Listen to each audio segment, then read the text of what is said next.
team with the biggest play of the half for the Pirates defense. One thing about Will Hicks, he really plays very, very passionate.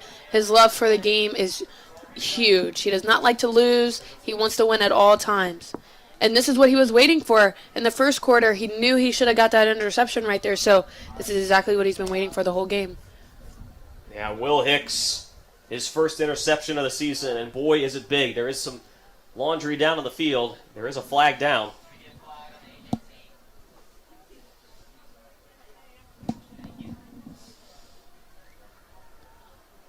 In the replay, it looked like the boys were getting in a little bit of a scuffle. 2 Vikings and 1 Pirate. There's fouls by each team. Personal foul, roughing the passer. Defense, number 90. Now that is huge. If that were the only penalty. After the interception, personal foul, illegal blindside block, number 96 of the kicking team. The penalty defense, the penalty for roughing the passer will be enforced 15 yards, automatic first down. Wow, what a turn of events. So instead of holding the Vikings and instead of Will Hicks having his first interception of the season and a first down for the Pirates with 1:25 to work with, the Vikings get an extra 15 yards roughing the passer, wipe away the interception. Vikings back on offense and back in the red zone. Ball marked at what looks like the 28-yard line. That was the original line of scrimmage, and now they tack on 15 more yards. Right now, the defense will either hold them because they're mad about what just happened, or they're going to let their emotions get to them and let the Vikings run all over them. Well, now it's first down inside the 14-yard or 15-yard line at the 14. Elizabeth City State can either add a field goal or can make it a 2-score game with a touchdown. Perkins has thrown for a score and rushed for a score. The handoff to Johnson. And the big back, bowling his way through that Pirates defense, picks up 5 yards down to the 9-yard line. And this is where, as you said, Kylie, if you're the Pirates defense, you don't want to lose your cool. This is where you got to dig in. Can't let your emotions get to you here. As an athlete, I know it's hard, but it's bigger than you. It's about the game and your teammates. Inside the 10-yard line, after the interception by Will Hicks, wiped off because of a roughing the passer. 13-10, Elizabeth City State leads. Perkins escapes, still looking. Middle, had a man wide open, just could not deliver it on target. And the Pirates get away with one because Troy Smith was wide open in the back of the end zone, just could not put enough arm behind it. He had too much pressure on him by number 11, Cam Sturtevant. He felt him coming. He was a little worried, so tries to throw it, but threw it right at the ground. There you go. There it is. And he had beaten Anthony Hightower. And now it is 2nd and 5. The clock is stopped. And so Elizabeth City State with a full complement of timeouts. We get a look at the defensive coaching staff for Hampton telling their guys, one play at a time. 37 seconds left in the first half. Perkins steps up. Pocket collapsing. Flag is down. Still alive, still rolling, and this time he just throws it away. And this flag in the offensive backfield in the neighborhood of holding.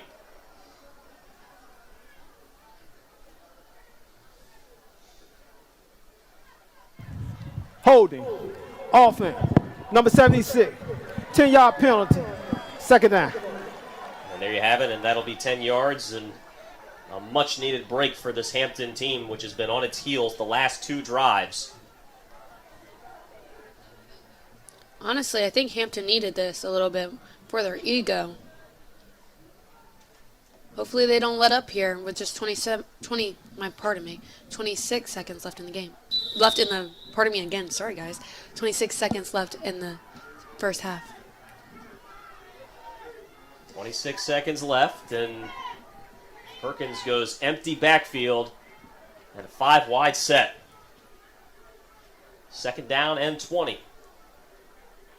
With the Vikings leading 13-10. Two-step drop. Lobs it. Has got a man! Takes a hit. Was it complete? No, it was not. That was Troy Smith, who took a shoulder pad right to the midsection by MJ Moultrie, and what a big hit that was. Moultrie the third did not come. Moultrie the second did not come to play right there. Oof. Big hit. I tell you one thing, when these Pirates defensive back make contact, looks pretty uncomfortable from up here. And so 3rd down and 20, and that was huge because had Smith held on to that one, it would have been 1st down and goal inside the 5-yard line. Instead, it's 2nd down, 3rd down, and 20. 20 seconds left, and Timeout. Elizabeth City. They're Looks like third. the Elizabeth City coach 30 is seconds in very there. upset over there. Elizabeth City State is going to use one of its 3 timeouts. That's their first one of the half. Done a very good job of keeping them in their pocket, so let's have a game reset for you.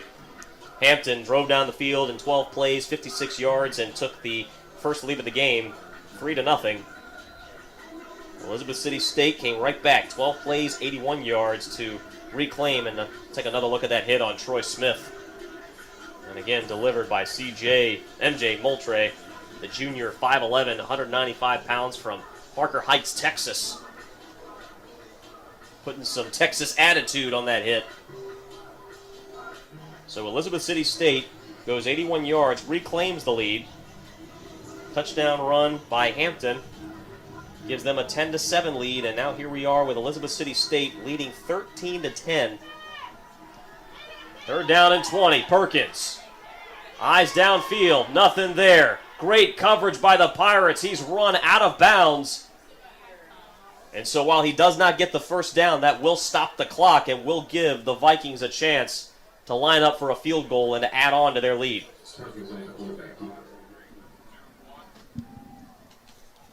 Great defense right there by the Pirates. Yeah, They are not letting up right here. pretty much the entire defensive line chasing down Perkins. And they're going to go for it on 4th down. Perkins, a mile in front of him. Can he get there? Towards the pylon, touchdown on 4th down and 20 with 2 seconds left. You've got to be kidding me. Good grief.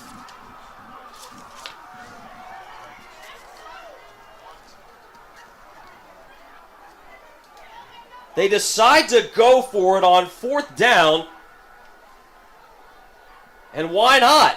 Playing with house money, and Perkins scoots in for the touchdown. Can you believe this? I just know Coach Boykin will be having a really hard and tough conversation with them in the locker room during this half. Benjamin Turner puts it up and puts it through, and with 2 seconds left, this Elizabeth City State team, which has not beaten Hampton since 1991, has a 10-point lead, barring any spectacular play from the Pirates with 2 seconds left.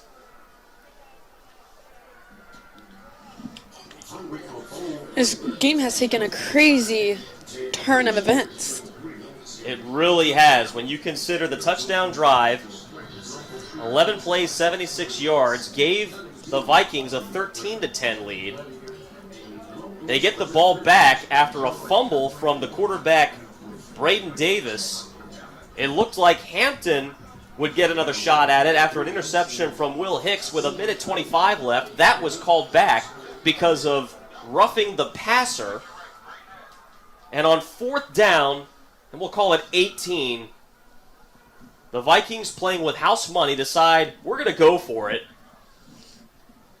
And Chris Perkins rushes in for his 2nd touchdown of the game. And it gives Elizabeth City State a 10-point lead with 2 seconds to go. Elizabeth City just pulled a Boykin on Boykin. And Boykin is not happy. I can only imagine. We'll see what the Vikings choose to do here as Jackson Wyatt, the freshman, has it teed up. You got to think that in order to prevent any kind of return, he's been told to squib it. In all likelihood, with 2 seconds left. And sure enough, that's exactly what he does. Ball is picked up. And still on his feet and almost broke it. And that is how the first half, this miraculous first half, will come to a close with Elizabeth City State leading 20-10. With halftime stats and analysis. CAA is committed to educating its student athletes and fans on mental health awareness. Studies have shown that nearly 1/3 of student athletes struggle with their mental health. Less than half feel comfortable seeking help. If you are experiencing a mental health condition, please know that you are not alone. Some things we do for our mental health are go outside, Read and run. Go to the beach. Hanging out with my teammates. For more information on mental health resources, please visit ncaa.org.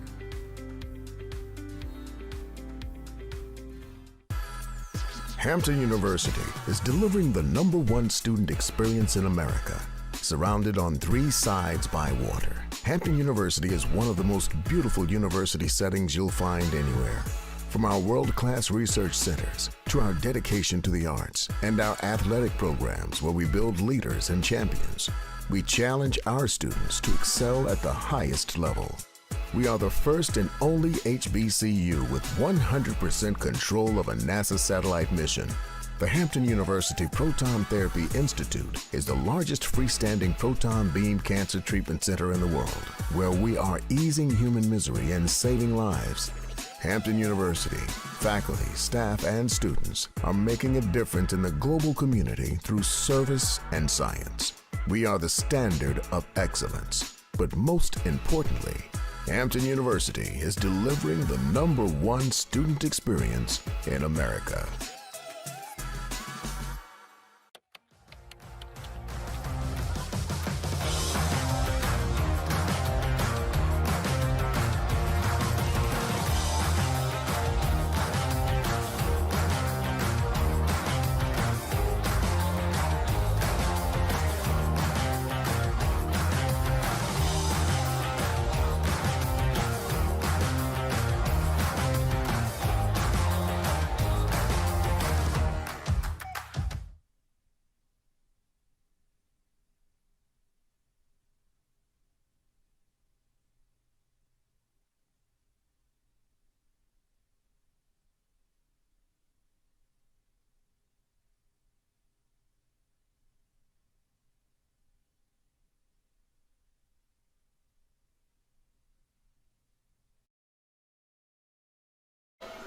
They are getting a talk from their head coach, Trent Boykin. The Pirates on Alumni Night, the season opener, are trailing Elizabeth City State 20-10.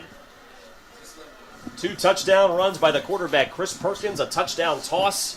He is playing like a guy who has been there before. And if we can, I'm going to try to go down to our sideline reporter, Tamara Brown. And Tamara, you said that unsurprisingly, Coach Boykin was not happy at all.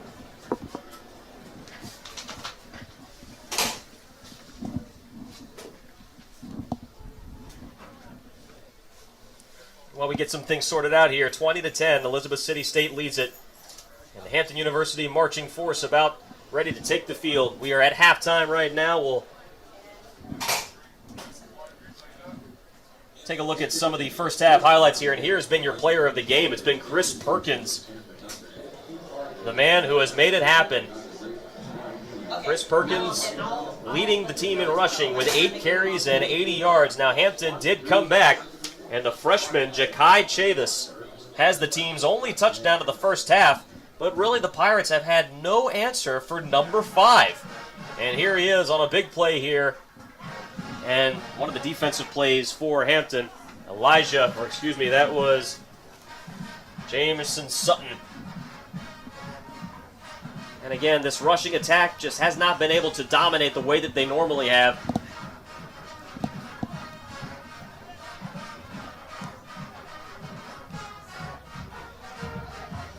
And again, we take another look at this player of the game, Chris Perkins. And this was that miraculous 4th down and 18 play that gave them the lead with 2 seconds left. Perkins has done just such a great job. Even when he runs it, he keeps his eyes down the field, always looking for the big play. And that was another big moment of the game. Would have been an interception by Will Hicks, one of the defensive leaders on this team. And instead, it was called back because of a roughing the passer. Braden Davis has not seen a whole lot of playing time at quarterback tonight. And one of the few mistakes for either side, a big fumble that eventually led to the touchdown. We're going to go to break and come right back with more stats and halftime analysis here at Armstrong Stadium. Elizabeth City State leads at 20-10. You're watching the CAA on Monumental and Flow Sports.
Hampton University marching force at midfield here at Armstrong Stadium. It is alumni night here for the Pirates home opener, and here is some halftime stats for you. Total yards, Hampton has outgained the Vikings 208 to 193.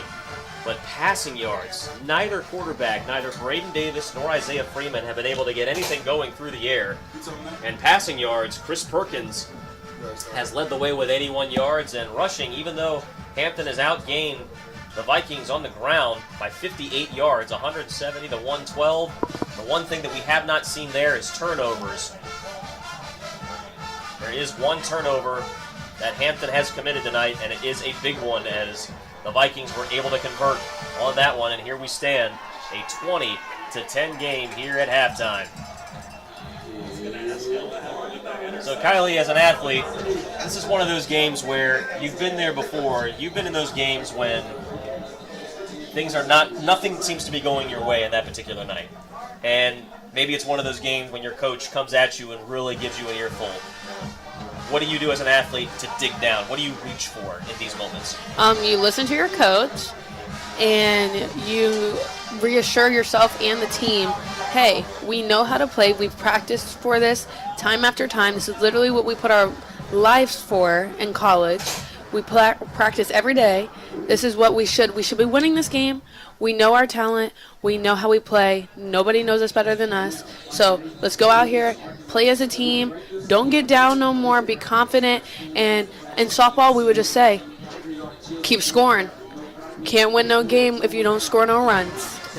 And right now, Hampton can't win this game if they don't score, period. They only have one touchdown in this game. And that touchdown was delivered by a freshman, Ja'Kai Chavis, the freshman from Richmond, right up the road at Armstrong Stadium. We're going to come back with more analysis after this. Hampton trails it on Alumni Night, 20-10. Back after this on Monumental and Flow Sports.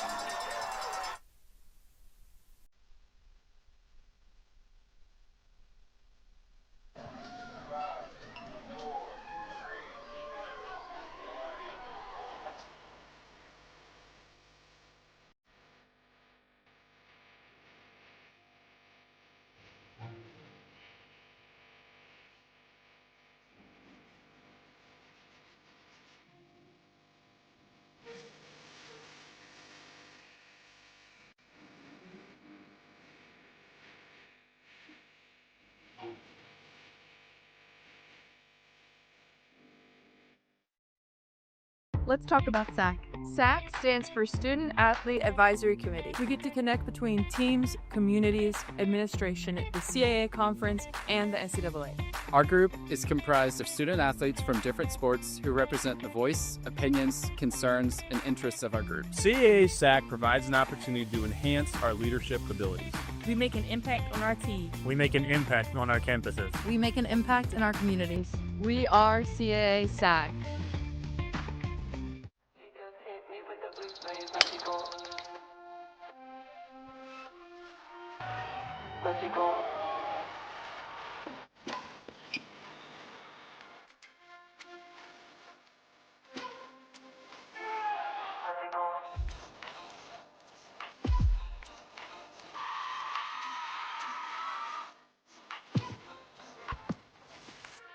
This is the CAA on FloCollege.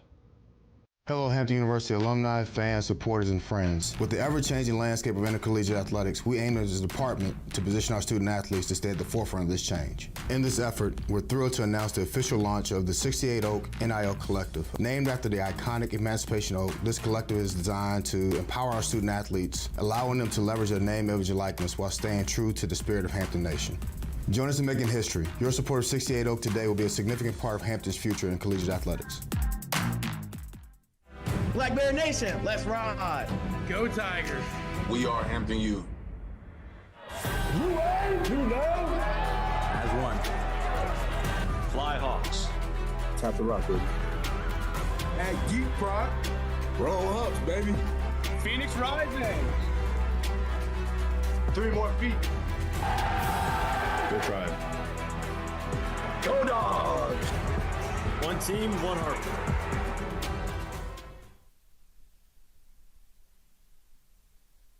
And we are back at Armstrong Stadium. Halftime here as the Hampton University Marching Force performs in front of the alumni here on Alumni Night, but the alumni are looking for a little bit more to cheer for as their Pirates trail at 20-10 here at halftime against Elizabeth City State, and it's worth repeating, and you may hear us say it a few more times before the night is up, but Elizabeth City State has not won in this rivalry since 1991, and the last time either of these two teams played each other, 2019, Hampton took a 58-0 lead before the Vikings scored their first point. As we take a look at some of the upcoming games for the Pirates, North Carolina A&T, no longer a CAA opponent, or excuse me, a CAA opponent versus Howard, and that game will be played in Washington, D.C., and then it's on the road again against Elon. As you take a look at the score there with about 8 minutes and 35 seconds left before the half ends, and as we go down to Tamara Brown, and he has a word, or she has a word, excuse me, about Coach Boykin, who I'm sure was not too happy after the way that half ended.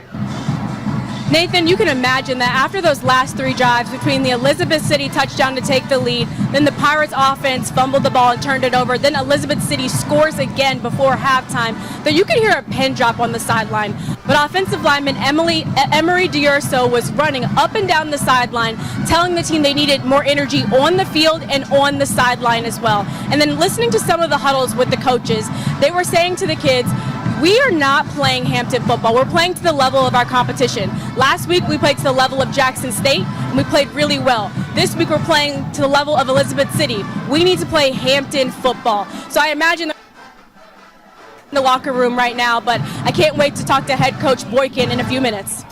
Yeah, thank you so much, Tamara. Yeah, we know that you're going to have a chat with head coach Boykin, and it surely is going to be interesting. And that was a very good point, I think, Tamara, that you made about the team playing down to its competition. They played against Jackson State. They played up to Jackson State last week. Couldn't finish the deal, even though they gave up the final 14 points. Each of those teams were tied heading into the fourth quarter. And then this game, Hampton, every which way, offense, defense has just seemed out of sorts. Defensively, they've not been able to get the crucial stop they need. Offensively, they have not been able to maintain drives. And this is one of those games, Kylie, when you just have to, and I know it bears repeating, but you got to lean on your teammates. This is one of those games where, nothing's going your way. And as a player, you got to look at your teammate in the eye and say, hey, look, we got this. We're good. Everything's going to be fine. We just got to play our game.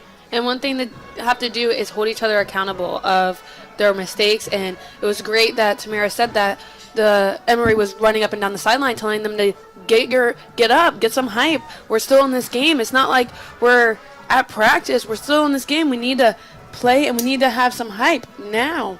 A couple of stats for you as we are still in halftime here. And as Tamara said, she will be speaking to head coach Trent Boykin here in a little while. We got about 6 minutes left before we resume things in the first and the second half. A couple of stats for you. Total yards. Again, Hampton has outgained the Pirates 208 to 193.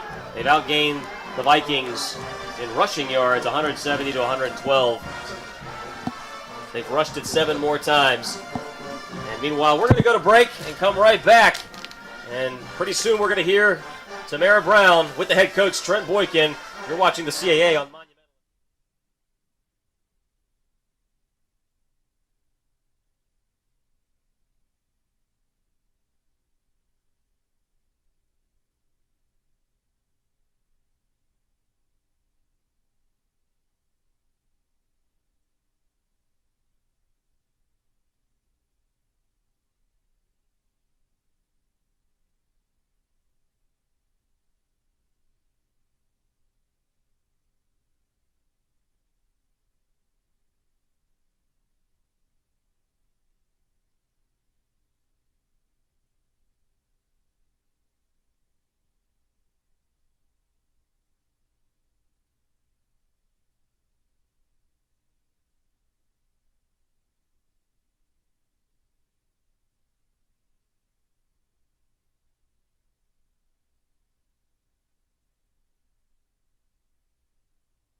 Back at Armstrong Stadium, about to get the second half started after the show put on at halftime by the Hampton University Marching Force. Nathan Epstein alongside Kylie Quinn, and Our sideline reporter, Tamara Brown, will speak to head coach Trent Boykin in mere moments here, and that will be an interesting conversation given the emotion on the sideline after the way that first half ended.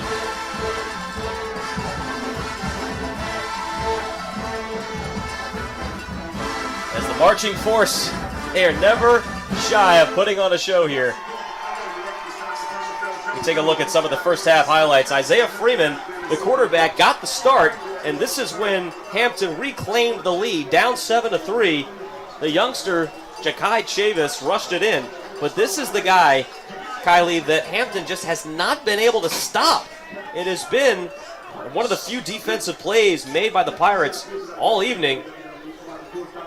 And this was the squib, and we found out later that he picked it up and ran it, but the reason that they actually had to run a final play was because of the fact that his knee was down. We've seen a few field goals made in this one, but here is Chris Perkins. This is that player that has been so dynamic, and this was on 4th down and 18. Last seconds of the first half, finds his way into the end zone to give the Pirates, or the Vikings rather, that 20-10 lead. And he's been able to do it with his feet. He's been able to do it with his arm. He's always stayed poised. He's been able to keep his eyes downfield. And this was another big moment in the game when Will Hicks intercepted that pass and would have given the Pirates possession with 1:25 left to play. But instead, it was called back because of a roughing the passer. And so it gave possession right back to Elizabeth City State. And that is when they ended the half with that 18-yard scamper on 4th down. The Vikings just deciding to roll the dice and go for it. And with a minute left before we get things started in the second half, Nathan Epstein alongside Kylie Quinn and our sideline reporter Tamara Brown, we are anxiously awaiting that interview with Trent Boykin, who you can imagine must have been pretty fired up in that locker room, trying to get his guys back on track. Both teams 0-1. Both teams desperately looking for that first win of the year, and a very good alumni crowd here, taking it all in for the home opener in this, the 97th season of football here at Armstrong Stadium. And they are just looking for a little bit more to cheer for.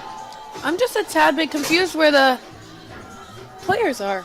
Yeah, at this point. Where are the teams? At this point, you got to think that Elizabeth City State, they probably want to go home with a 20-10 lead, and Coach Boykin, hey, he's probably taking all the time he can trying to get his guys back on track, but it is true, actually, with the clock running out. I'm not sure how many times I've seen both teams still in the locker room, but either way, we still are waiting for both teams to get back onto the field. And, hey, the Hampton University marching force, they don't mind a few more minutes to play and entertain the crowd as they put on a heck of a halftime show. Nathan Epstein alongside Kylie Quinn. Might have to suit up and go down there.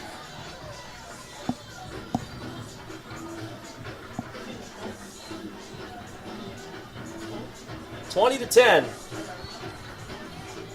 Love the marching force. And we see the CAA preseason rankings here as we showed you earlier on. Rhode Island, the team picked to win it all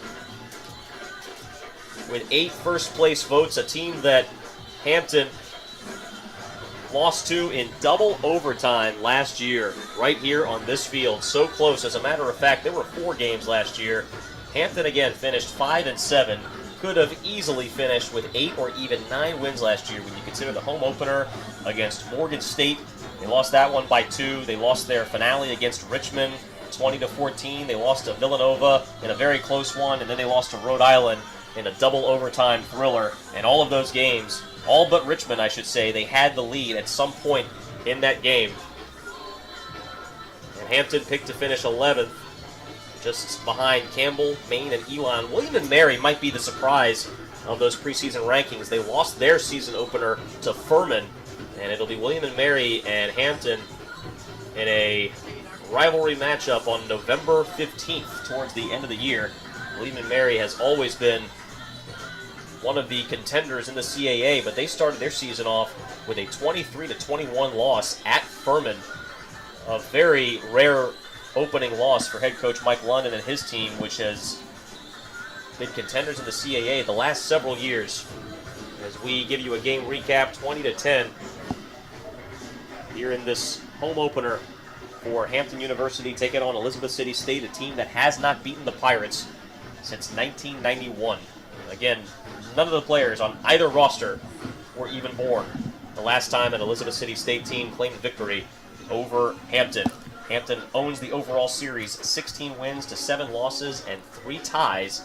And the last time that these two teams met right here on this field, 2019, a 65-7 dominating win by Hampton University as we await both teams. This is very odd, I have to say. I don't know how many times I've seen halftime come to a close. We haven't seen a punter. We haven't seen nobody running around. And so while we wait a little while longer, we're going to step aside and go to break, and maybe the teams will come back onto the field here when we come back here on Monumental and Flow Sports. Back after this. Yeah, no, where are the teams at?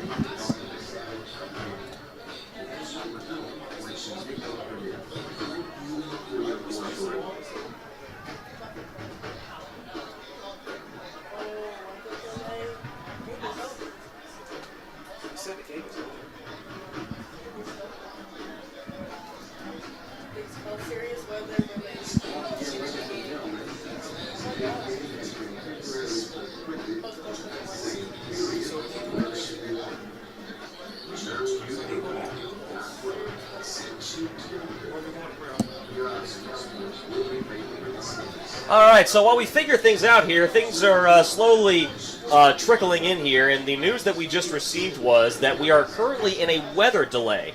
Now, we have not had that confirmed as of yet, but that is the reason that neither team has come back or has not come back onto the field. As a matter of fact, we are being told that the fans are being told to leave the stadium. So that is why we are just now finding out that the game is officially in a weather delay. Have not seen the forecast as of yet, didn't even know there were storms in the area tonight, but as it is, the fans are being told to leave the stadium for now, and neither team has come back onto the field, and so we will step aside and come back when we have confirmation. But as of right now, unofficially in a weather delay, with Elizabeth City State leading 20-10 at halftime.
All right, Nathan Epstein alongside Kylie Quinn in the broadcast booth, Tamara Brown on the sideline.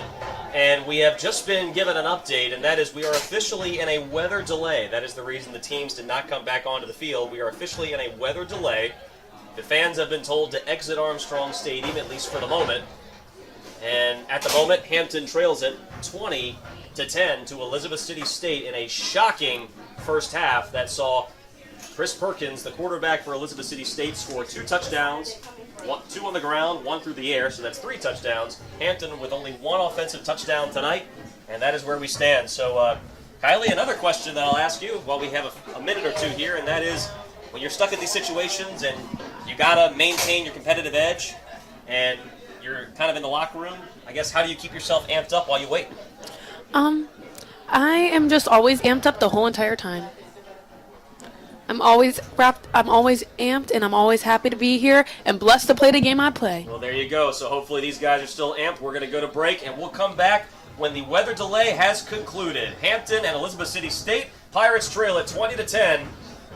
Back after the weather delay has concluded.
My toes hurt.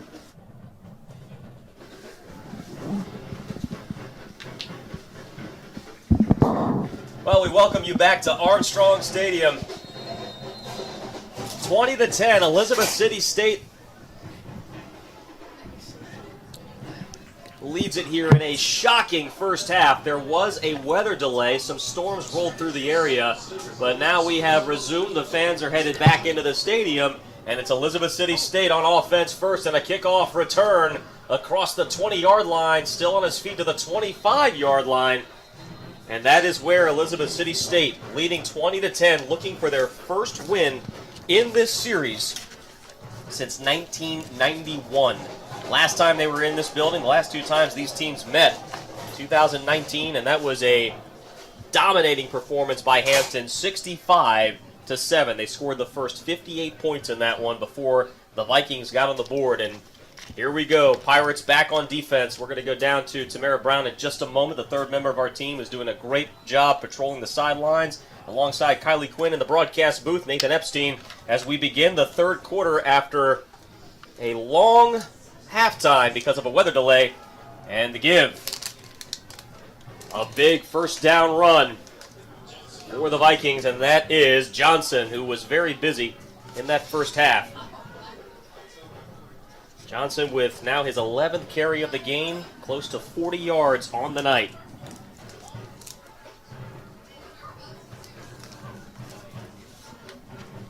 Brings up a second down and 3.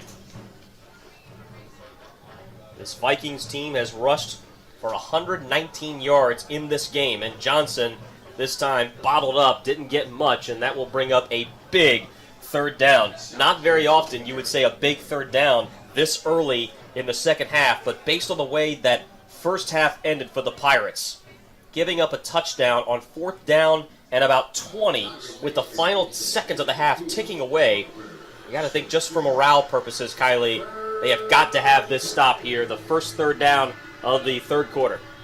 The Pirates need it. And off, Johnson close to it. It's going to be close. And the near side official points first down. Didn't take him very long. Got it by about the length of the ball. And so the first third down of the third quarter goes to the Vikings. I wonder what Coach Boykin said in the locker room to the boys. Well, we're going to go down to Tamara Brown in just a minute here while we get things settled here. And we appreciate you for sticking with us on Monumental and Flow Sports.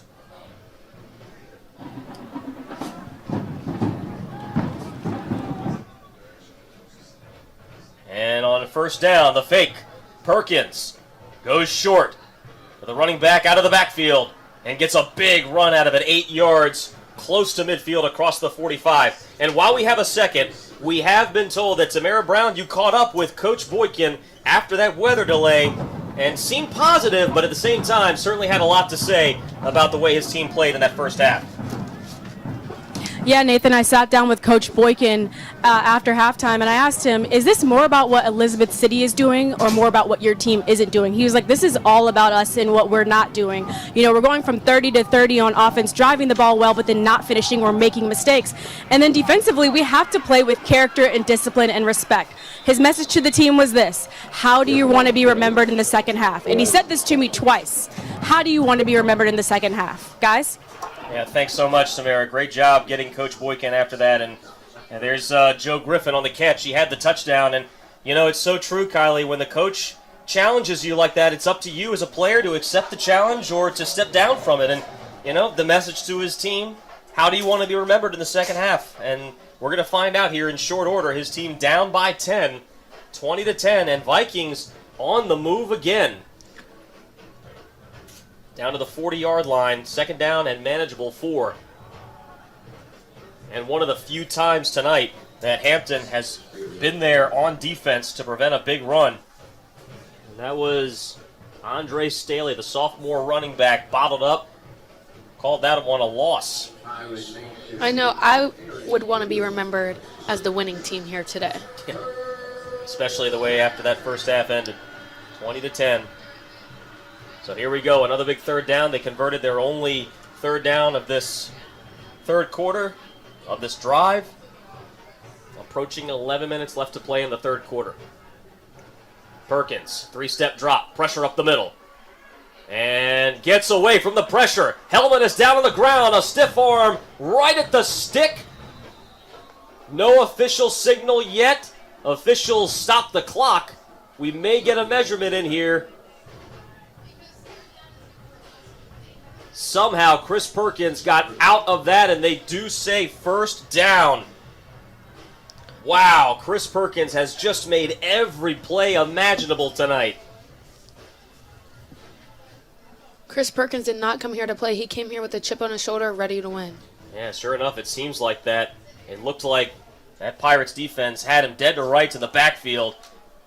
And a run, minimal gain for Elizabeth City State. That was Jalen Williamson-Thomas, who looked like he may have had a sack in the backfield. And instead, it was a first down carry on 3rd down and 5. So the Vikings 2 for 2 on 3rd down conversions here in the second half.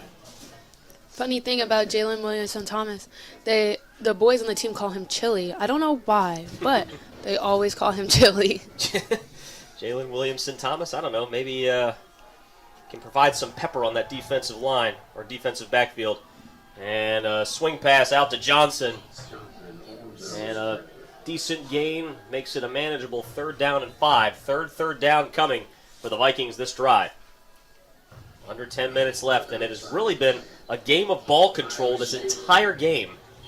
When you look at the drives here, Elizabeth City State in their previous 5 drives, 2 of them 11 plays, one of them 11 plays, one of them 12 plays. This is the 11th play of this drive. 3rd down and 5. Lofts it, man open, out of his reach, but there is a flag down. That was intended for E.J. Gatling, the senior, the hometown kid from Elizabeth City. We're going to find out. It was in the area of holding, and it looks like the official is indeed pointing. Personal foul, face man, offense, number 52, 15-yard penalty, 3rd down. And so it's 3rd down, and that is just what the doctor ordered for Hampton. Not only does it stay 3rd down, more so than a holding, it was a personal foul, and so that backs it up 15 more yards all the way to the 45-yard line. The line to gain is the Pirates' 25. One thing about Elizabeth City State's offensive line, they are really protecting their quarterback. They are not letting any of the Pirates get to him. That's very true, and combined with the athletic ability of Perkins, wow, and a big hit after that pass completion to Kafi Kwa, the converted quarterback, making the catch. Shamar Sutton, with the catch. Let's take another look at that as the Pirates hold for the first time, and maybe a few holds on that one as well. That was indeed Shamar Sutton, the sophomore wide receiver. Only had 1 catch for 4 yards versus Chowan last weekend. One of the few things we have seen this game is the punt team. This is only the 2nd punt of the game for Elizabeth City State. And from his own 49-yard line, and the punt into the end zone for a touchback. And so the Pirates back on offense, down by 10. First touch of the 3rd quarter when we come back on Monumental and Flow Sports.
Nathan Epstein alongside Kylie Quinn.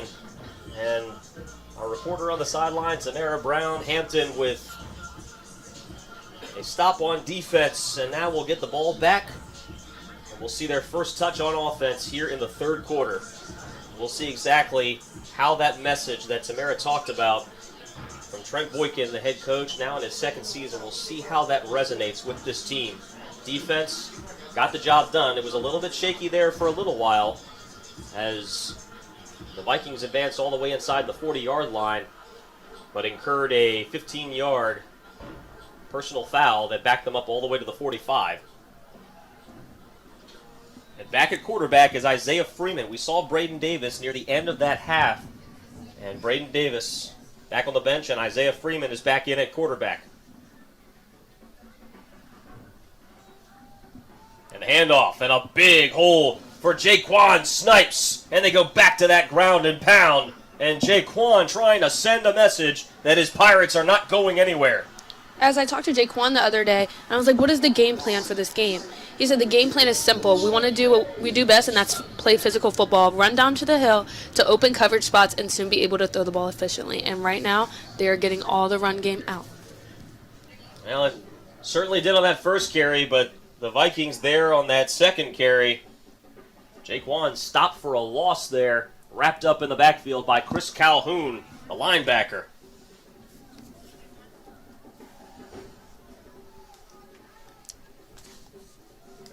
The last 3 drives for Hampton, a fumble and 2 turnovers on down. And this time a quarterback keeper fakes the give to Jaquan Snipes, and Freeman gets up to about the 40-yard line, and that brings up a big third down. And this is what we were talking about, Kylie. You did what you had to do on defense. You got the stop. You got the ball back. Now down 10, 7:22 left in this game. Can you convert on third down? Third down and 3. Even if they don't convert on third down, I'm sure they'll still go on the 4th. There you go. This is Trent Boykin we're talking about. So here goes a swing pass. Jaquan Snipes, full head of steam across the line to gain, and it is a first down to the 45. Jaquan Snipes heads over to the sideline with under 7 minutes left. Looked a little dicey there for a little while, as Jaquan Snipes' backward pass had to pick up a few more, but he does. Coach is just giving him a water break. And Donovan Shepard takes a big hit after an 8-yard pickup across midfield. He's a little slow to get up.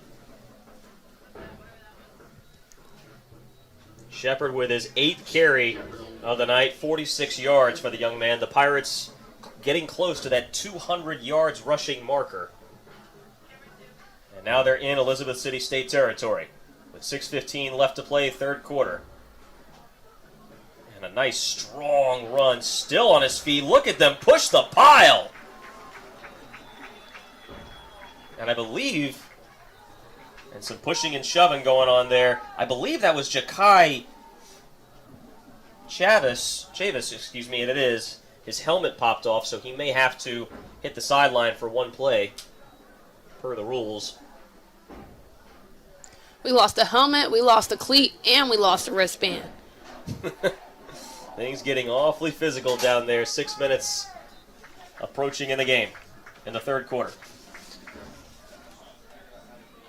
Surprised not to see a personal foul after all that pushing and shoving.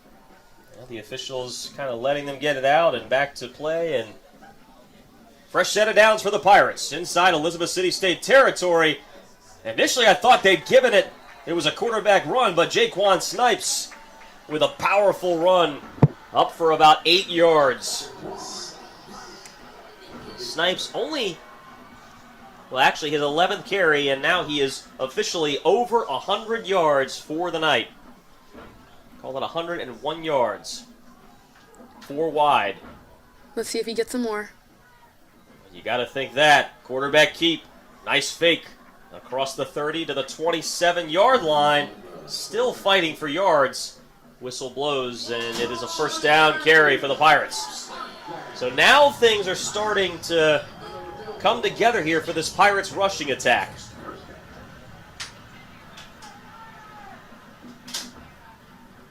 Three wide for Freeman. And this time the give. Snipes runs right into a wall of Viking jerseys. Chris Calhoun, the linebacker, the redshirt junior, one of the first ones to meet him there.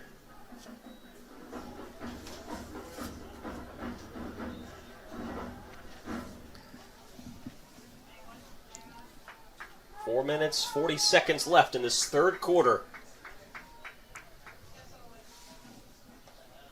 In a game that Elizabeth City State has led most of the way. Only time Hampton led, 10-7. Back to pass is Freeman. Pocket collapses, has to tuck it and run across the 20-yard line, and that'll set up third down and short right at the 20-yard line. I love the rotation of the running backs in this game and how they're not just using up only one running back. They're giving different speeds, different agilities, all the above. Yeah, definitely giving some different looks, and there is Ja'Kai Chavis has the only touchdown in the game, and he is lined up to the left of Freeman, and he gets the call. And a little stutter step did not quite show that burst that he had at the goal line, and he is wrapped up after about a 1-yard gain, and so it'll be fourth down, and let's take a guess as to what head coach Trent Boykin's going to do here. No surprise, he is going for it. They've gone for it 3 times, and a free play. That'll be a first down. It was a catch. The catch will not count. It was a free play, white dead, but it will be a first down. No, they're going to say, okay, initially the official gave Offside. the signal for false Defense. start. Number 97. But it is indeed 5-yard penalty. Results in a first down. It is a offside call and an automatic first down. Big call on fourth down.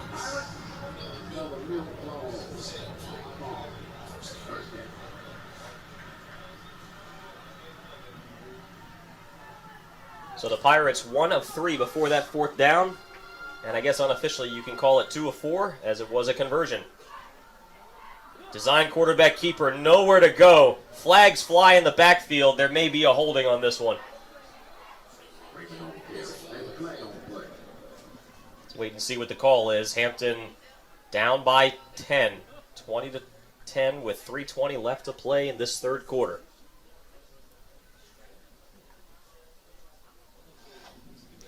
Let's see what the Pirates can do here.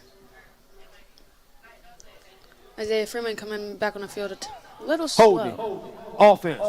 Number 50. 10-yard penalty. First down.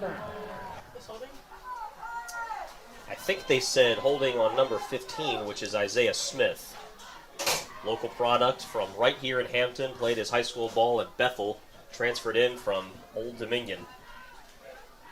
Makes a big mistake there as that costs the Pirates 10 yards. Still first down as we approach 3 minutes left to play, third quarter. Pirates still down 10 with only 1 touchdown in this game. They give. Chavis across the 15. Still dragging white jerseys to the original line of scrimmage. An excellent first down carry. I love seeing a true freshman be out here and balling out and not letting the defense take him down without a fight. Yeah, Chavis showed what he can do last week, and now he's gone for 11 carries and 71 yards. How about that? An emerging star right before our eyes in the first 2 games.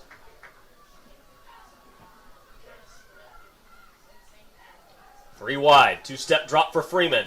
Looking end zone, and Maxwell Moss thought he was grabbed. Looking for a PI right there. Moss is still pleading his case to the official, but we all know how that one always ends up. I think Freeman had the right idea, had the right target, just couldn't put it on the numbers.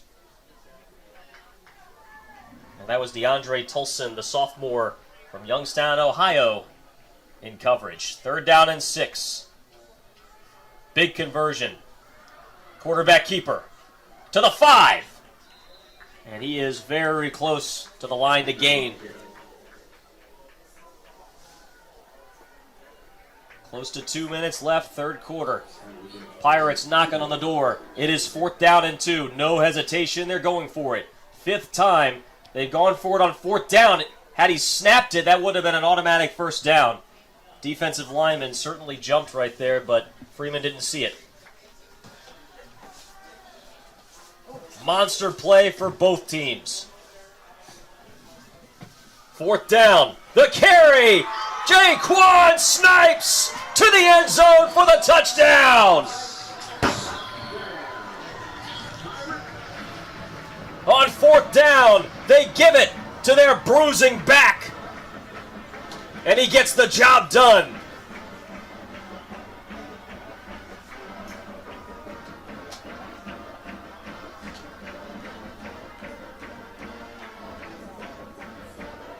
Let's take another look at it. They had the bunch formation.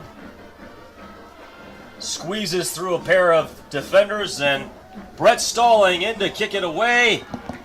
And we are down to a 3-point game in the 3rd quarter. A minute 35 left to play. Hampton back in it. And we're back after this on Monumental and Flo.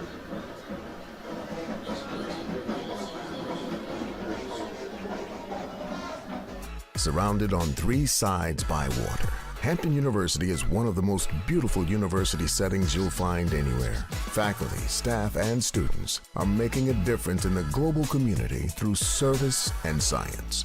We challenge our students to excel at the highest level. We are the standard of excellence. But most importantly, Hampton University is delivering the #1 student experience in America. The CAA is committed to educating its student athletes and fans on mental health awareness. Studies have shown that nearly 1/3 of student athletes struggle with their mental health. Less than half feel comfortable seeking help. If you are experiencing a mental health condition, please know that you are not alone. Some things we do for our mental health are go outside, Read and run. Go to the beach. Hanging out with my teammates. For more information on mental health resources, please visit ncaa.org.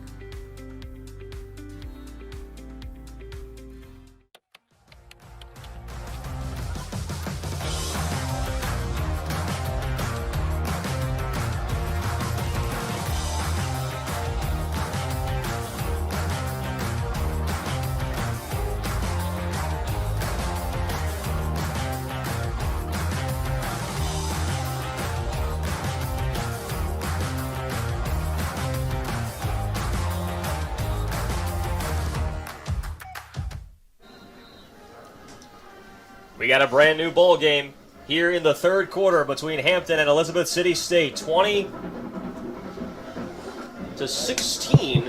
At least that's what the scoreboard read. I thought that Brett Starling had put it through the uprights to make it a 3-point game, but it's looking at this point like he missed it. I definitely think Hampton needed that, though. They needed the extra momentum to get them back in this game.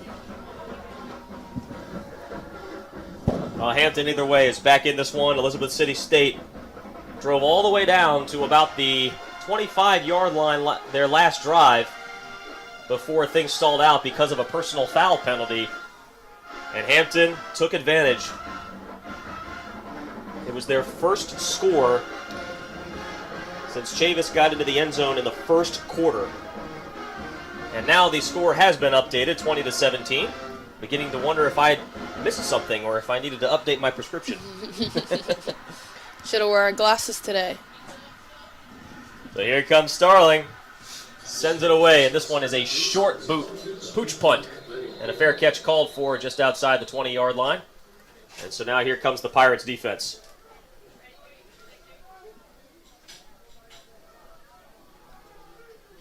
And Elizabeth City State did move the ball from about 30 to 30 in that last drive, and we'll see if Hampton, what kind of adjustments they have made. A 3-point game. Elizabeth City State trying to hold on for their first win in this series since 1991. And that game, by the way, a 23-21 victory in Armstrong Stadium. Looks like this one could be a close one too, Nathan.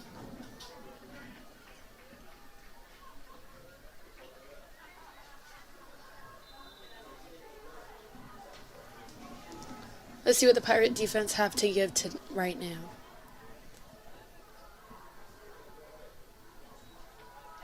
Handoff goes to Johnson. Bottled up, nowhere to go. A wave of blue jerseys takes him down in the backfield.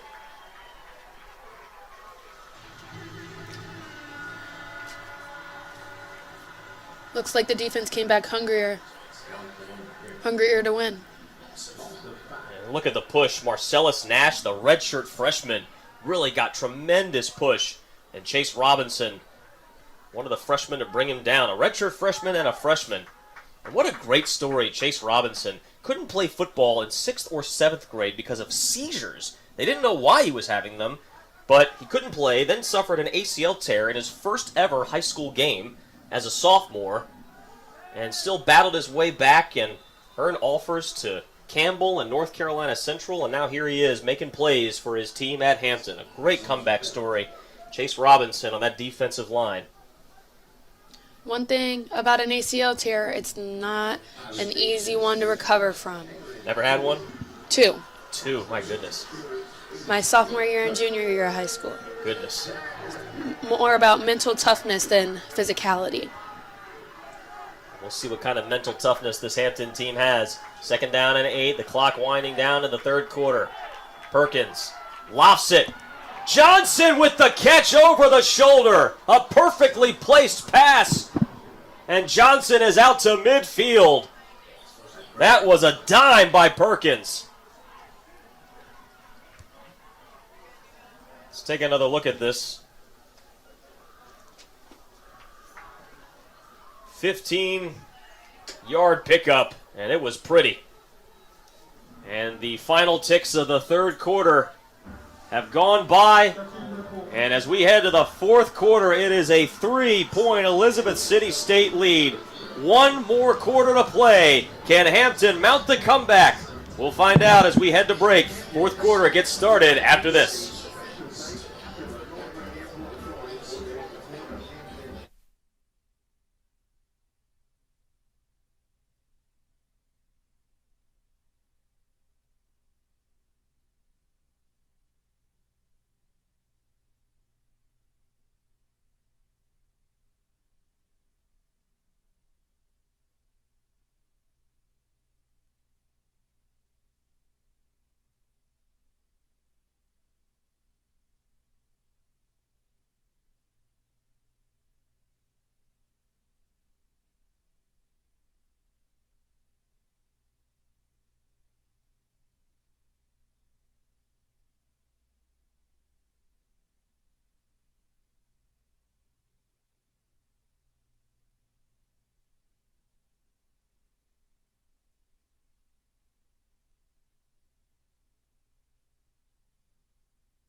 Anya Citron and Kiki Irafan as they make WNBA history. Plus, head coach Sidney Johnson offers his perspective on a season of growth. Watch Monday at 5:30 o'clock. That could have gone really bad right there. And bad snap.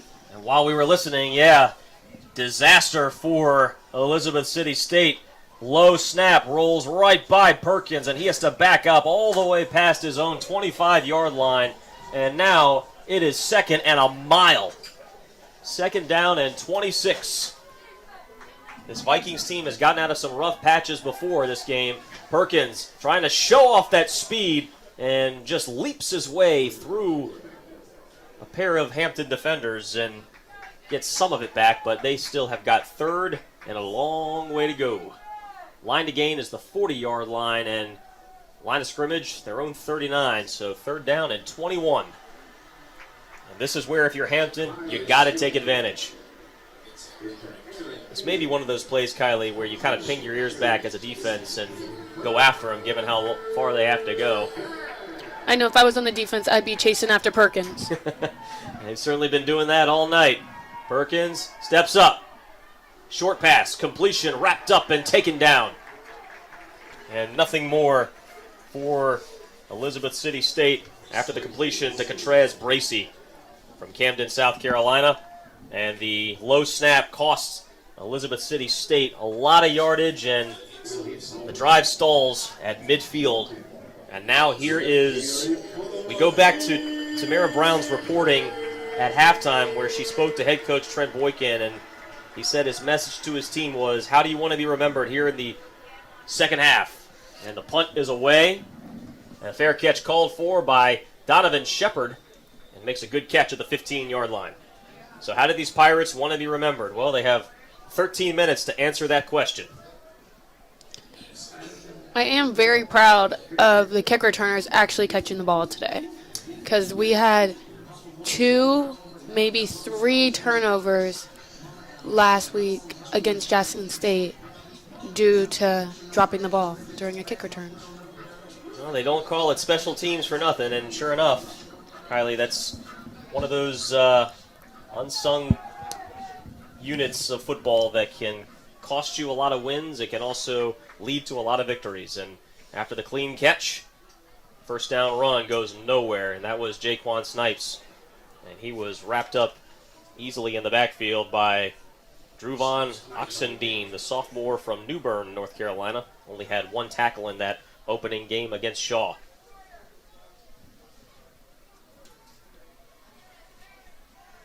Three-point game, and Hampton on its own 15-yard line. Defensive line almost jumped. They've done that a few times tonight, playing very aggressively.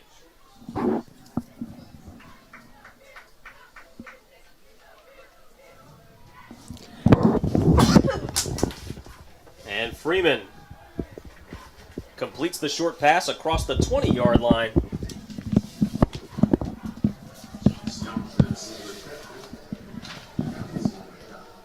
Deshaun Johnson makes the catch.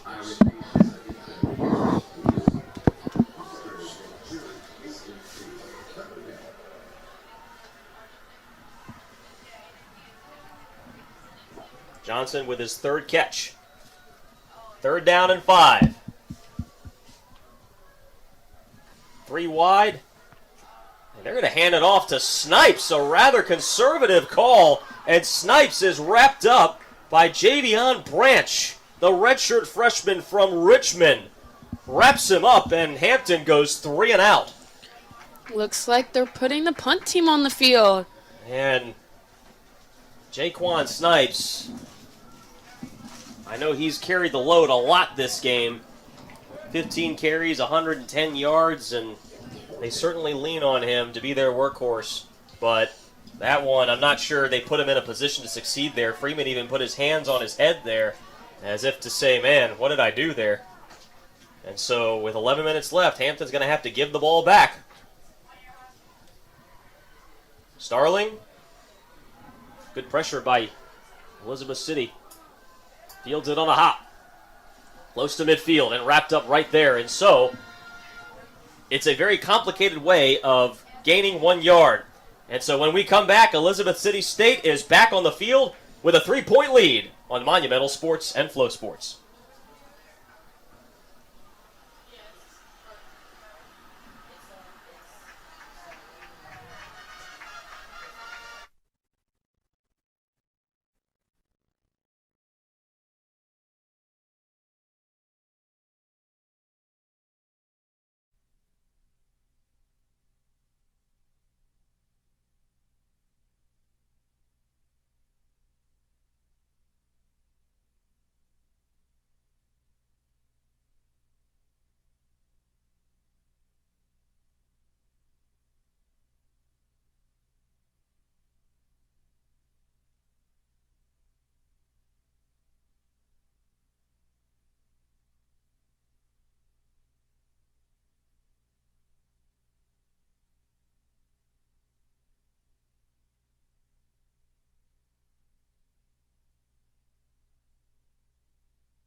Hampton defense has to dig in again.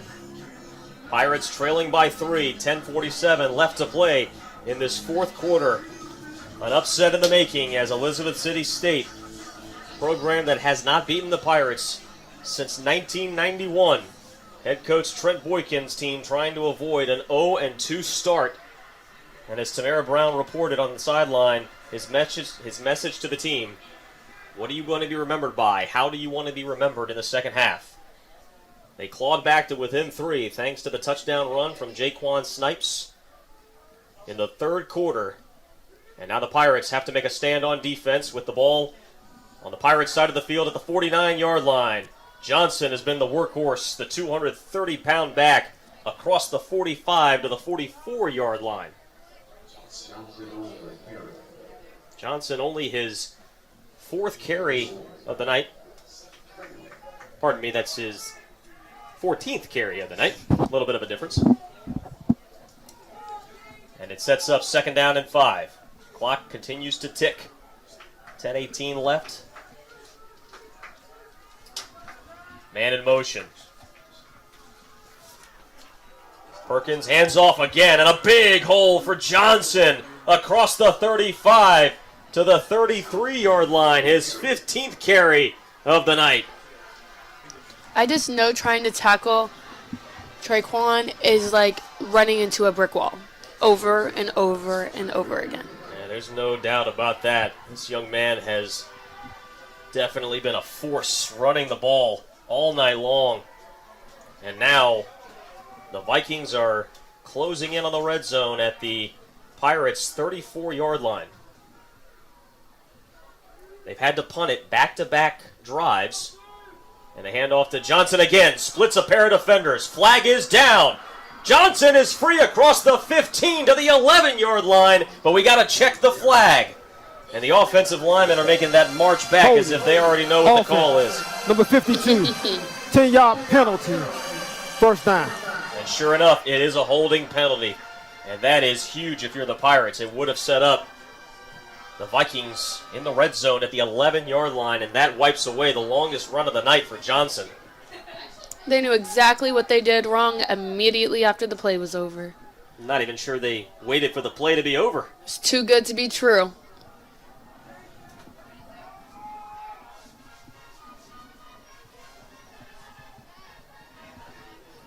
And so instead of it being first down at the Pirate 11-yard line, it is now first down and 20. Still on the Pirates side of the field at the 44-yard line. Pirates show blitz. This time it's a quarterback keep. Chris Perkins gets through a pair of defenders, lost the ball. Was he down? Officials say no. Pirates recover the fumble.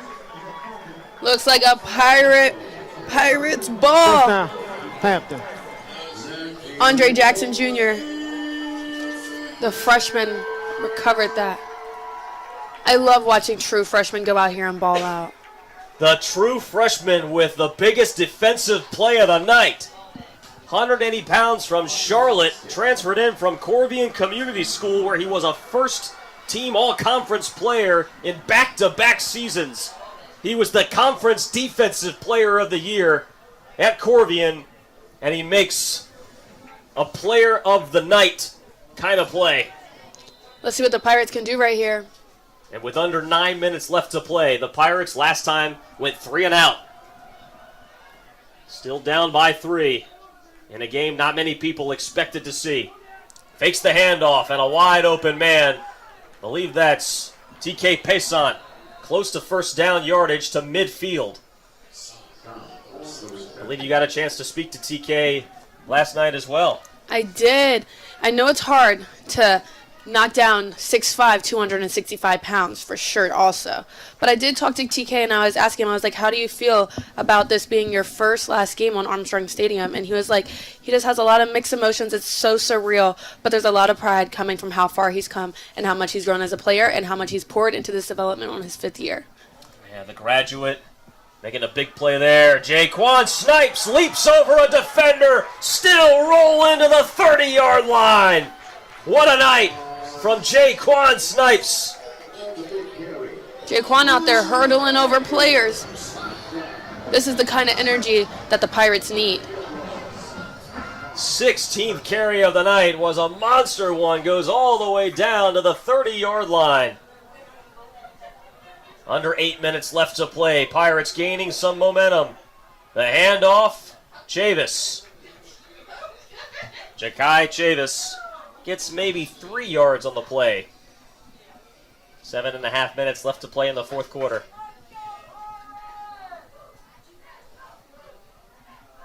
Let's see if the Pirates can execute and get a touchdown here. Look at Jaquan's little hurdle. Took a big lick from that defensive back, but still manages to get right back up. Immediately. And Isaiah Freeman has been the quarterback since the end of the first half. Freeman 8 of 14, only 50 yards. Pirates have done their damage on the ground, 264 yards rushing on the night. The handoff, Chavis gets by a man, wrapped up at the ankles across the 15 to the 16-yard line. Another first down for Hampton. Looks like the Pirates don't need the pass efficiency when their running backs are running over the defense. 14th carry of the night for Chavis. What an opening 2 games for this true freshman. All-Metro player at Armstrong High School in Richmond. Averaged over 10 yards a carry in high school. He was electric in high school. The heart of Richmond. And now here he is in the heart of Hampton, trying to help bring his team back, down by 3. Quarterback keeper after the fake, Isaiah Freeman. Not a whole lot of room to run. Gets across the 15 to the 13-yard line. 6 minutes left to play, and this is that clutch time of the game when every play matters, and when you get to 6 minutes, you can't have any mistakes. Tough offense and tight defense.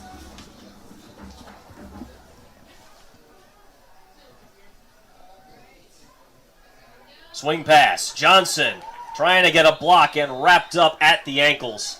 Wasn't much there, but a great job defensively there by Amir Pittman-Williams.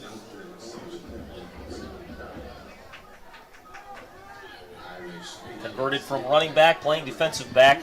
Closing in on 5.5 minutes left to play. 3rd down and 7. Big 3rd down, and Kylie, this is where you want to be aggressive, as looks like we have a timeout on the field. Elizabeth City State. Their first.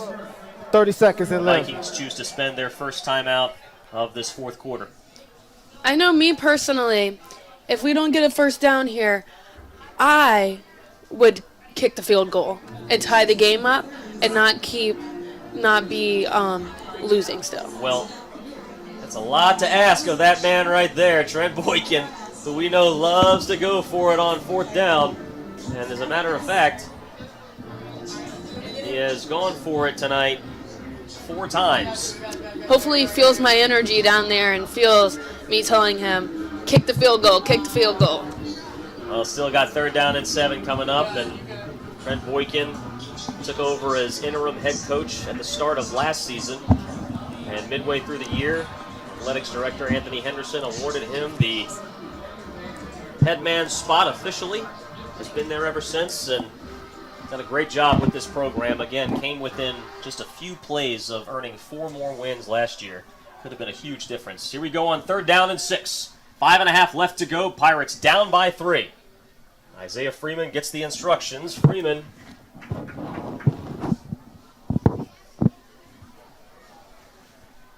Nine of 15. 51 yards. Freeman, 3-step drop. Looks end zone. And overthrows his man. Had a man in the corner, and that was Tashawn Johnson. Would have been a tough catch, but unable to convert. And now the all-important game-tying attempt from Brett Starling. Looks like Trenton Boykin felt me. Felt what I was saying. He said, let's take the attempt at the tie. And Brett Starling, in his first season as the starting place kicker, put in a pretty big position right here. Only handled the punting duties last year. Snap is good. Kick is on the way. And it is good. And Starling delivers. We got a tie game here at Armstrong Stadium with 5.5 left to play. We got a football game here. So if you're on defense for the Pirates, this is where you need to buckle up, and let's see how those words from Trent Boykin resounded throughout the team. How do you want to be remembered here in this second half after an abysmal second quarter for the Pirates that saw them go from leading 10-7 to trailing 20-10? Let's take a look at that ground attack that really got going, led by Jaquan Snipes, and what a game this young man has had. 16 rushes, 124 yards, 31 yards his longest, and a young emerging star right in front of our eyes. Ja'Kai Chavis, the freshman, true freshman from Richmond, Virginia. Chavis with 13 carries, 91 yards. Altogether, Hampton has rushed for 280 yards. One of the best rushing attacks in the CAA the last 2 straight seasons. They led the CAA in rushing 2 years ago. One of the best rushing attacks in the country 2 years ago. And last year, they were second best in the CAA in rushing, and here they are, getting it done on the ground as Starling gets it away, and this one well returnable. And a spin move, but does not get to the 20-yard line. Ball will be marked down at the 19. And that is where Elizabeth City State will set up shop. The Pirates cannot afford any mistakes here. I think that's right, Kylie. This is crunch time. 5 minutes, 16 seconds left. And this is where you need your defense to step up and play sound football.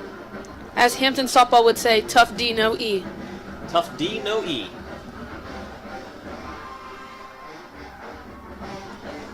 Tie game, 20-all. In this 27th all-time meeting between these former CIAA rivals, Hampton has won 8 of the last 10 matchups, but Elizabeth City State looking for their first win of the series since 1991, and Johnson breaks off another big run close to the 45-yard line. Looks like Hampton can't get Traquan down now. They were doing great in the first half, but it looks like they've lost focus. Well, we talk about that focus. Gets all the way to the 45-yard line. Good for a 26-yard run. His longest of the night. And this time Hampton almost had him bottled up, but he manages to squeeze ahead a few more yards. 16 carries, 77 yards for Johnson. 4 minutes, 30 seconds left. A game that not many people thought would be close. And here we are in a tie ball game. Both teams 0-1. Elizabeth City State losing to Chowan.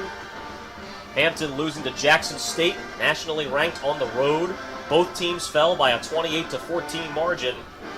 Now these two teams trying to duke it out in the final minutes. Bit of a bobbled exchange across midfield.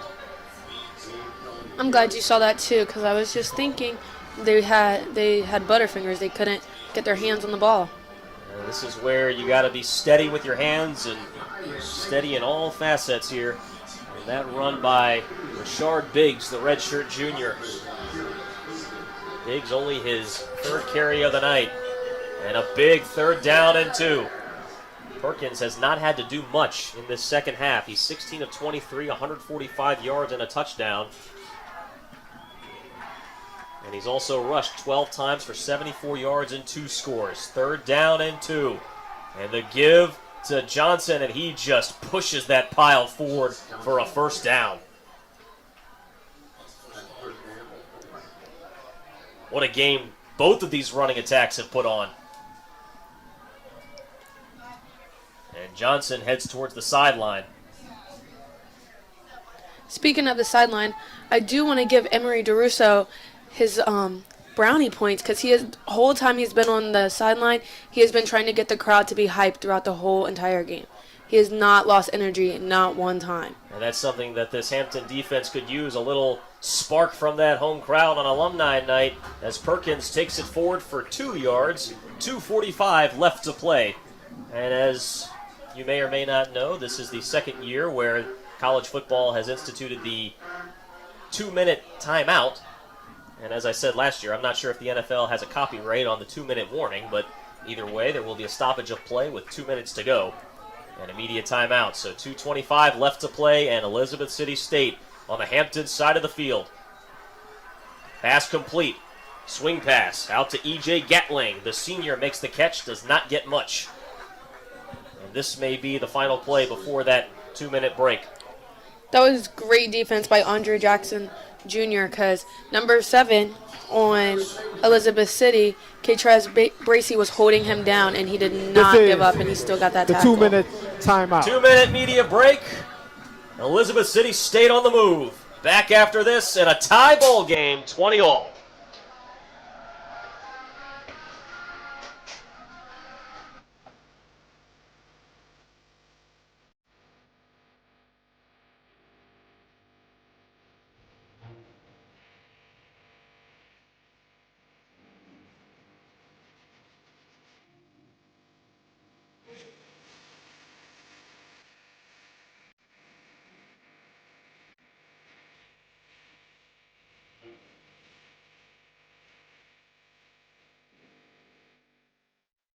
Hello, Hampton University alumni, fans, supporters, and friends. With the ever-changing landscape of intercollegiate athletics, we aim as a department to position our student athletes to stay at the forefront of this change. In this effort, we're thrilled to announce the official launch of the 68 Oak NIL Collective. Named after the iconic Emancipation Oak, this collective is designed to empower our student athletes, allowing them to leverage their name, image, and likeness while staying true to the spirit of Hampton Nation.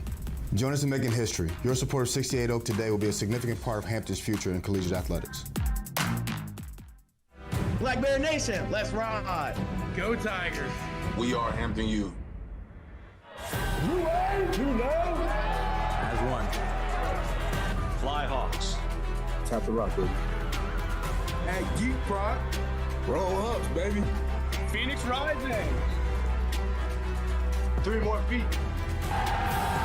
Go Tribe. Go Dogs. One team, one heart.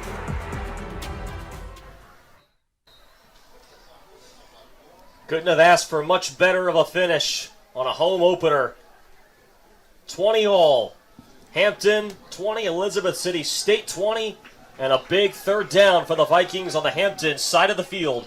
3rd down and 7 for Chris Perkins and company, and what a masterpiece Perkins put together this game. 24, 145 yards and a touchdown. Also rushed 13 times for 77 yards and 2 touchdowns.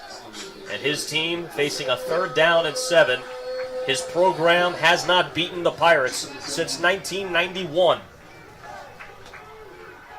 Pirates showing blitz. Here they come. Perkins lobs it up for grabs to the middle part of the field. Falls incomplete. The only man in the area was Shamar Sutton, the wide receiver, and the Pirates hold. Great defense right there by the Pirates, but especially Michael Matthews-Canty. He did not allow that quarterback to even have a chance to even think of where to throw the ball because he was right there in his grill.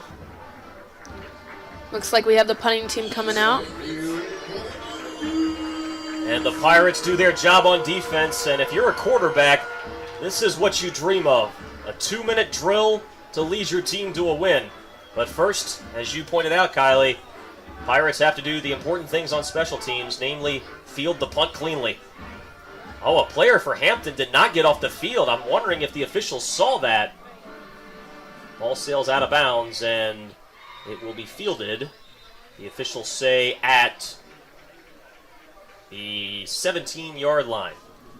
Looks like the officials didn't see it. And so now we go down to the sideline, and Tamara Brown. Well, before we do that, hold on. It looks like we do have a penalty on the field. Oh, no.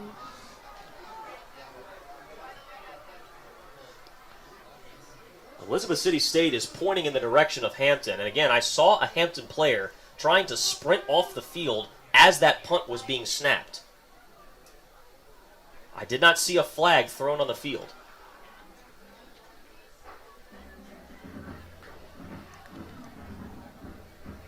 Still waiting on what could be a mammoth call.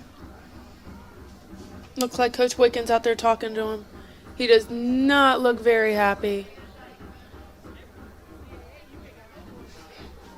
A lot of frustration from Coach Boykin a lot of the night, given how his team finished in the second quarter, trailing by 10 at halftime, 20-10.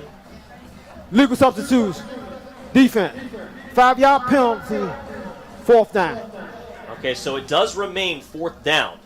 But now, if you're Elizabeth City State, do you reconsider and go for it?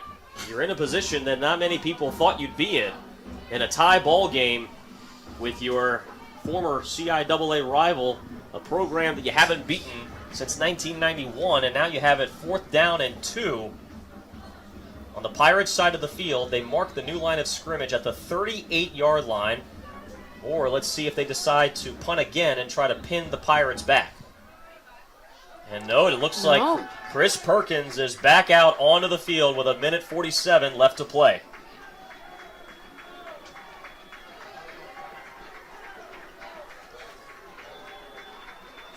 Vikings going for it all here. In a fantastic home opener. And one the Pirates did not think they'd be in. 4th down and 2. Pressure's on. They wrap him up. The Pirates get to him. Jalen Williamson-Thomas with the sack of the ball game. What did you say they call him, Kylie? They call him Chili.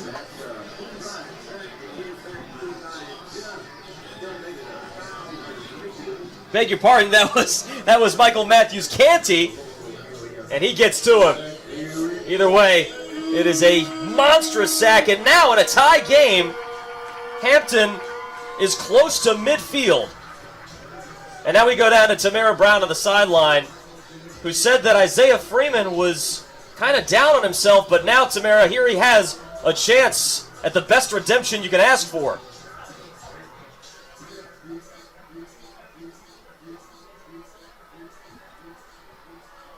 While we wait for Tamara, here is Isaiah Freeman to midfield after the spin move.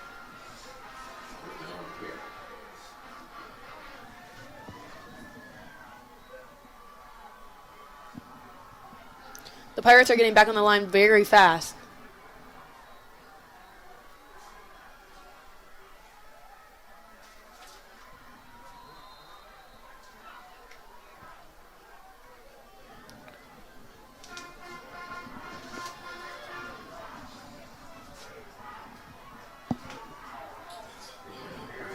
Minute. 1 minute to play in Hampton on the Elizabeth City State side of the field.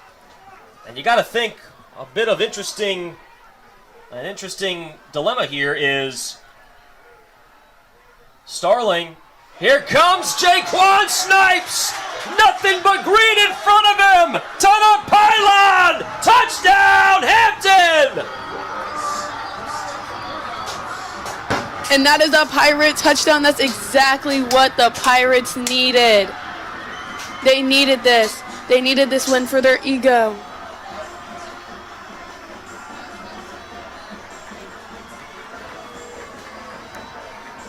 When they needed him most, the graduate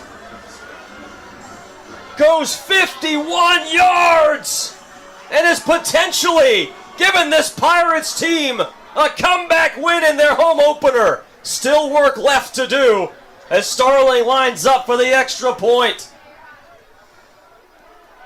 Puts it up and it's through. Wow! A defensive stop on 4th down, and Jaquan Snipes delivers in the biggest moment of the game.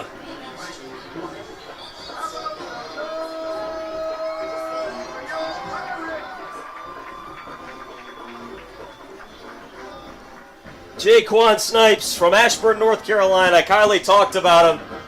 Dealt with an arm injury last year, fought back, led the team in rushing over his last 5 games of last year. And here he is, delivers in the biggest moment of the game.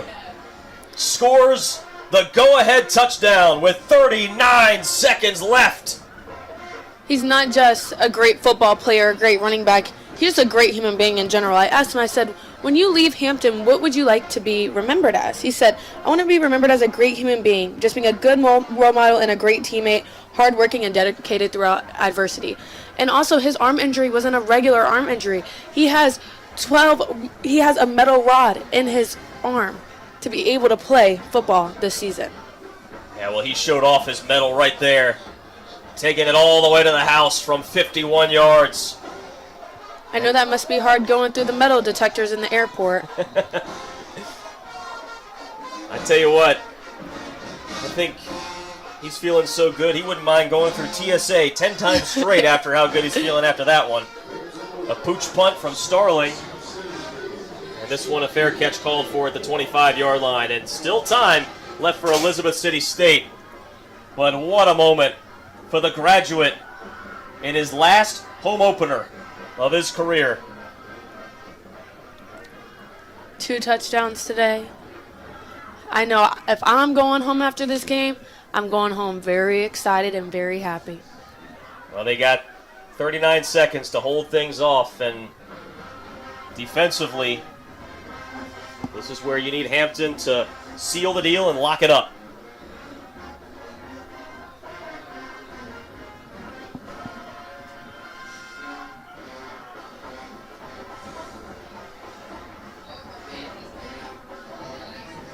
Perkins steps up, looks long, hits his man in stride. And that is the way Elizabeth City State needed to start off. E.J. Gatlin close to midfield. This game is not over. And still time for Elizabeth City State. 30 seconds left. If the Pirates want to go home on time tonight, I suggest they play a little bit more some defense.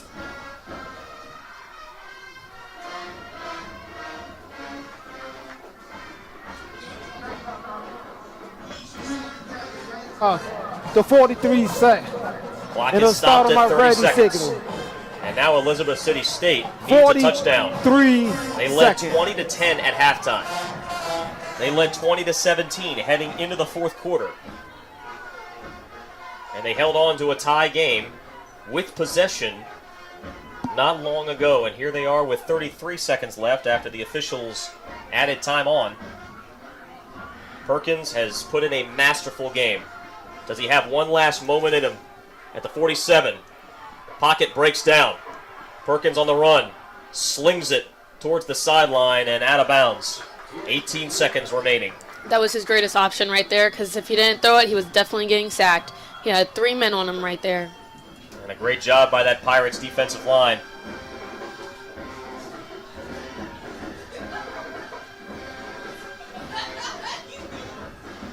Let's see if the Pirates can hold him. 18 seconds left. And now the defensive backfield of the Pirates playing way back. Playing all the way back, the safety at the 30-yard line. Perkins hit as he throws and almost caught by Gatling, but it falls to the turf and it's third down with 13 seconds left. Chris Perkins is on the ground. He took a shot to the midsection. Oh, wow, and a foul was called. A penalty was thrown, and it is a roughing the passer. 15 yards and a first down. Didn't see the flag when it flew, and that gives new life to this Vikings team. Not done yet. And now you got to think, Kylie, from this yardage, from this yard, they're definitely going to have a shot at the end zone. If the Pirates, say I was on the football field and that happened, it would make me more hungry to not let them get in the end zone. Wow, that is a heck of a call. 13 seconds left. Perkins batted at the line of scrimmage. 9 seconds left. Hampton leading by a touchdown, and so if you're Elizabeth City State at this point, you maybe have time for one quick throw to the sideline to gain a little bit more yardage. But other than that, you don't have much.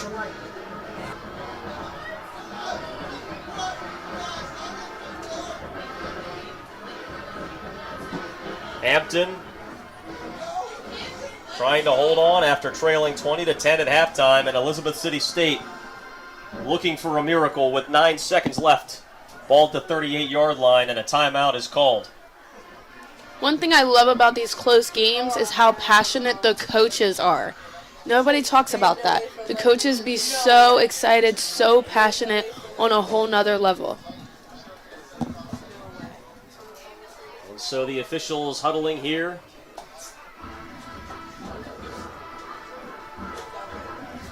Officials may be talking about something here.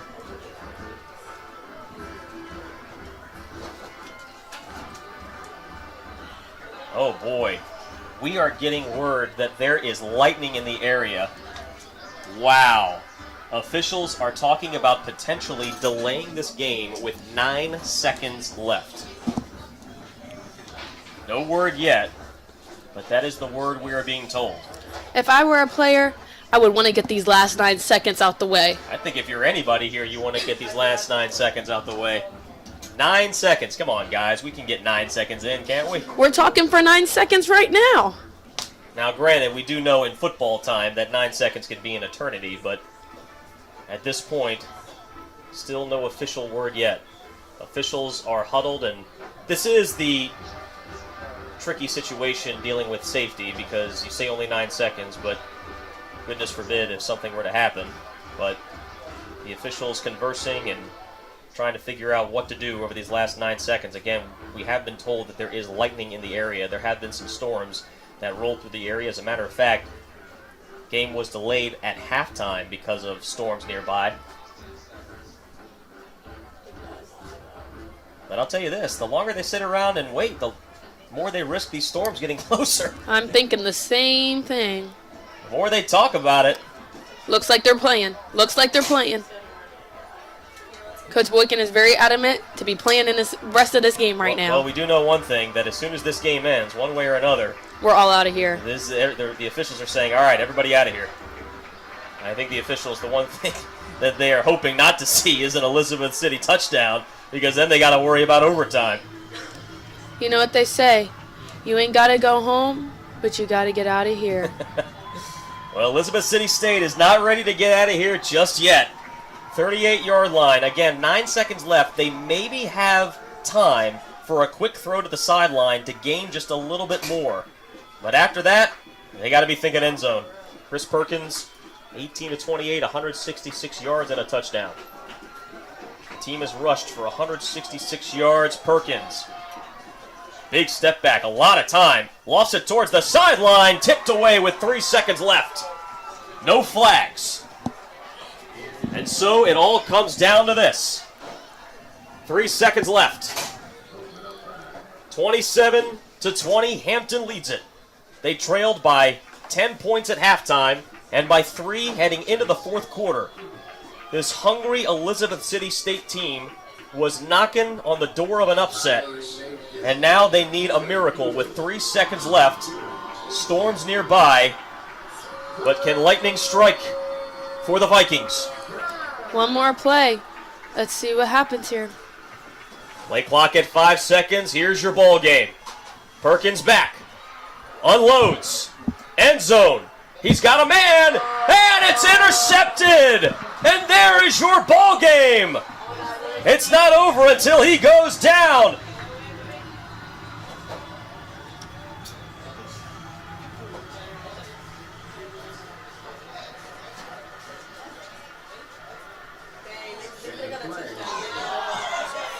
The officials have stopped play. Hampton is not quite sure what to make of it. Intercepted, should have ended the bowl game. Defense, number 24. Wow. 15-yard penalty. A pass interference first down on the defense. Automatic first down. Elizabeth City State gets an untimed down. This game just refuses to end. Incredible. That's the second interception wiped off the board for Hampton tonight. And so now we have an untimed down. Interception by James Summerett, wiped away. The sophomore thought he had ended the ball game. And so now Chris Everett, or rather, I brought out a name from the past, Chris Elizabeth Perkins City State will get one more shot. 30 seconds in left. And so let's take another look here. We got a replay coming here.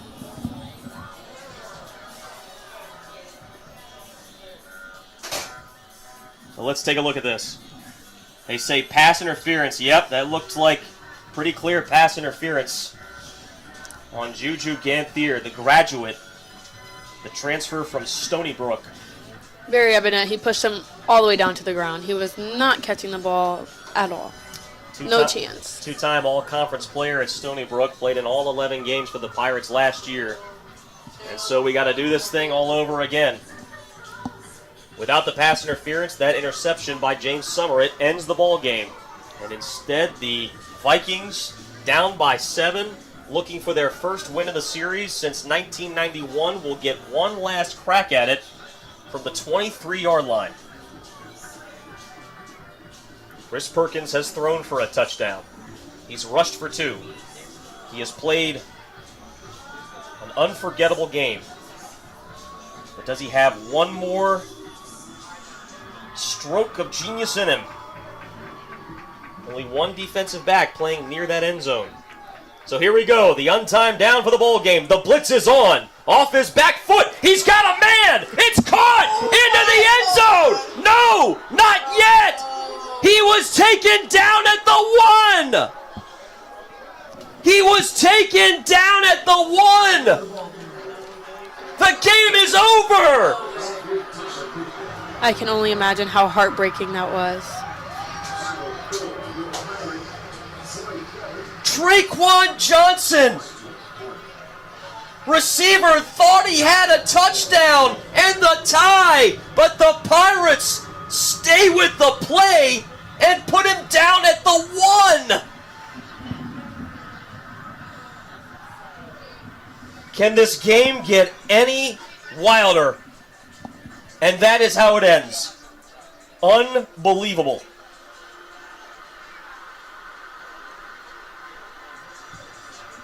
Or is it over just yet? The coaches are ushering the teams back to the sideline. There may be a replay in this. Off his back foot as he got hit. Pass was caught. His feet were in the end zone. That was E.J. Gatling. Let's take another look. His feet clearly in the end zone. Did he cross the plane? It doesn't get any closer than that. And remember, the officials are going to take a look at this. It has to be irrefutable video evidence that he crossed the plane. It has to be irrefutable video evidence that he is in the end zone. If not, this game is over. If it is, then Elizabeth City State can either go for an extra point and the tie, or they can go for 2 and the win. Hampton on pins and needles at this point, on their knees, just praying that this game is over. The ruling of the field is upheld. That's the end of the ball game. And the call is upheld. By 1 inch, the Pirates survive.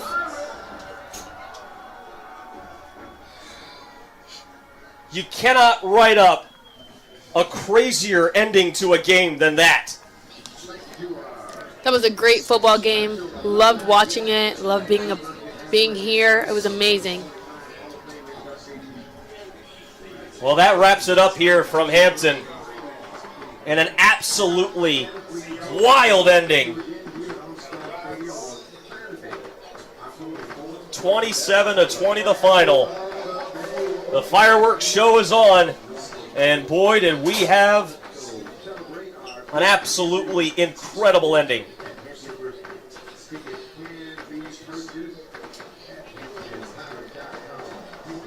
And for everybody here, for our crew, for Kylie Quinn, for Tamara Brown on the sideline, who did a fantastic job, and our fantastic crew. For you? Speaking for myself, this is Nathan Epstein. Hampton wins it 27-20 in their home opener, a game that came down to the last inch. Hope you all enjoyed your weekend of college football. We'll see you next time.